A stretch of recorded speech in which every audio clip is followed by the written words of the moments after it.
A Igreja Católica, na verdade, ela é uma igreja romana. Certo. Né? Quem começa a Igreja Católica, na verdade, é a família Vespasiana, tanto que a própria descendente deles é a Flávia Domitila. Constantino, depois família Vespasiana e Flávia Domitila começam a Igreja Católica. E ela foi uma das... ela criou a igreja, falou onde estava a casa onde Jesus morou, falou tudo, e todo mundo aceitou isso como verdade. Mas a Igreja Católica, ela forjou muitas coisas, né? E aproveitou de arquétipos e de mitologia pagã. Então, por exemplo, o mitra papal, que você tem do Papa, né? Sim. Aquilo é um chapéu que os filisteus usavam no templo de Dagon, tanto que ele tem a boca de peixe. E Dagon era o deus da agricultura e da pesca. Então, filho de El, né? Aliás, é muito interessante que o pessoal fala, né?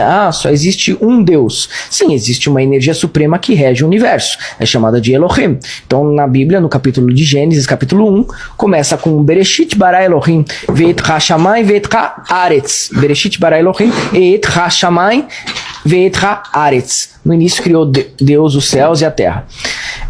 Esse Elohim, do primeiro capítulo da Bíblia, do livro de Gênesis, Elohim, pode perguntar para qualquer rabino, significa, tem um prefixo El, que para os babilônicos era o deus da Babilônia, da Suméria antiga, desde o tempo da Suméria, El, equivalente a Marduk. E Elohim era um plural, então seria Deus dos deuses. Então o primeiro nome de Deus na Bíblia, da Torá, que é muito antes dessa Bíblia retraduzida que a gente tem aí, moderna, que é falha, Elohim, né, é chamado de Deus dos deuses. Ele não é único. Então como que ele pode ser Deus dos deuses? Ele é Deus dos deuses, por quê? Porque ele é o Supremo.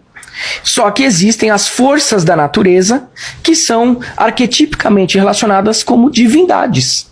Então, olha, o paganismo não tem nada a ver, não tem nenhuma bronca com o monoteísmo, não existe essa rincha. Existe para um povo que não sabe da história, da teologia, da espiritualidade. Porque Elohim, Deus dos deuses. E se você for lá em Jerusalém, 10 quilômetros de onde era o templo de Salomão, lá do Monte Moriá, você encontra um templo pagão, onde cultuava-se Yahvé, El, Yehová, Tetragramaton, Adonai, Hashem, e você encontra outras divindades, Asherá, Baal, todos juntos no templo.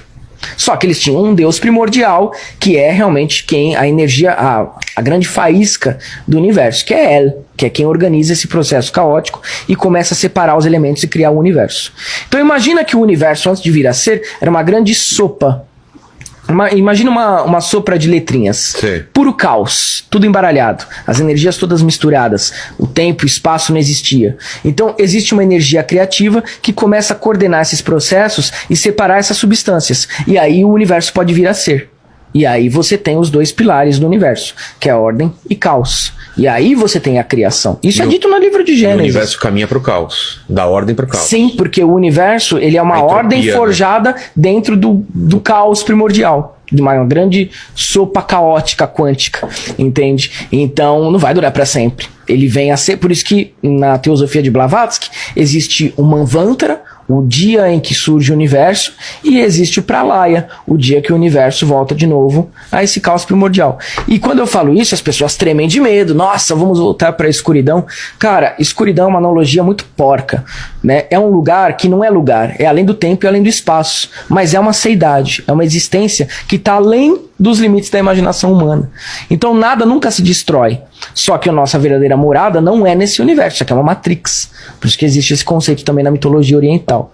Mas, voltando, então não existe essa briga, essa rincha de paganismo contra monoteísmo, tá? Isso é besteira, porque os antigos hebreus do tempo de Salomão, de Saul, enfim, de Davi, eles enxergavam que existe uma força maior no universo, mas cada força da natureza eles traziam de forma arquetípica como uma divindade. Então, sei lá, batia o vento, é o deus do vento, porque existe uma inteligência no vento.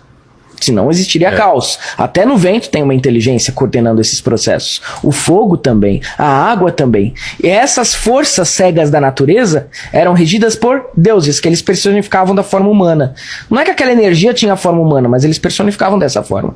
Só que acima de todos tinha um regente, que era El, por isso o Elohim.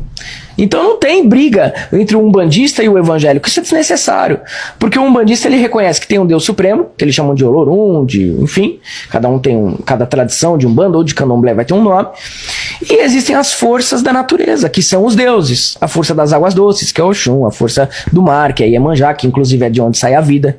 Inclusive na ciência, de onde sai a vida humana? Do mar. Né, os trilobitas, as primeiras formas de vida. E na Umbanda é dito, no Candomblé também, quem é a mãe do mundo? Iemanjá. Dos mares também sai a vida. Então, a religião só traz de forma arquetípica o que a ciência explica. E aquilo que a ciência ainda não explica. Por isso que tem essa questão de que nem tudo pode ser provado ainda. Né? Porque a partir do momento que acabar a religião como essa forma ortodoxa de ver as coisas, aí a gente vai ficar disponível para entender como funcionam os mistérios do mundo, porque essa visão é que estreitou tudo, e o principal responsável foi a Igreja Católica, quando ela começa a ser inventada lá no 1º século, no 2º século.